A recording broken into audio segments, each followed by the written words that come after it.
রংপুরের পীরগঞ্জ উপজেলার ৪ নং কুমেদপুর ইউনিয়নের বাংলাদেশ জামায়াতে ইসলামীর ইউনিয়ন সভাপতির বিরুদ্ধে এক গৃহবধূকে মারধর, শ্লীলতাহানি ও প্রাণনাশের হুমকির অভিযোগ উঠেছে। SD television staff reporter Mohammad Kamrul Hasan সাগরের প্রতিবেদনে দেখুন বিস্তারিত। এই ঘটনায় ভুক্তভোগীর স্বামী থানায় লিখিত অভিযোগ দায়ের করেছেন।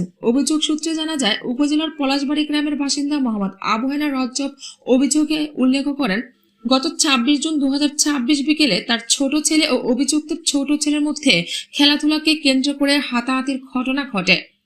এর জেরে রাত আনুমানিক ৯টার দিকে তিনি ঢাকায় থাকাকালে অভিযুক্ত তার বাড়িতে প্রবেশ করে স্ত্রী শিউলি বেগমকে গালিগালাজ করেন। এক পর্যায়ে তাকে মারধর ও শ্লীলতাহানি করা হয় বলে অভিযোগে উল্লেখ করা হয়েছে। অভিযোগে আরো বলা হয়, স্থানীয় লোকজন এগিয়ে এলে অভিযুক্ত ভুক্তভোগী ও তার সন্তানদের প্রাণনাশের হুমকি দিয়ে চলে যান। পরে আহত গৃহবধূ পীরগঞ্জ উপজেলা স্বাস্থ্য কমপ্লেক্সে চিকিৎসা নেন। বিষয়টি স্থানীয় ইউপি সদস্যকে জানানো হলেও সেখানেও হুমকি দেওয়া হয়েছে বলে অভিযোগে দাবি করা হয়েছে। এই ঘটনায় কয়েকজন স্থানীয় বাসিন্দার নাম সাক্ষী হিসেবে অভিযোগে উল্লেখ করা হয়েছে।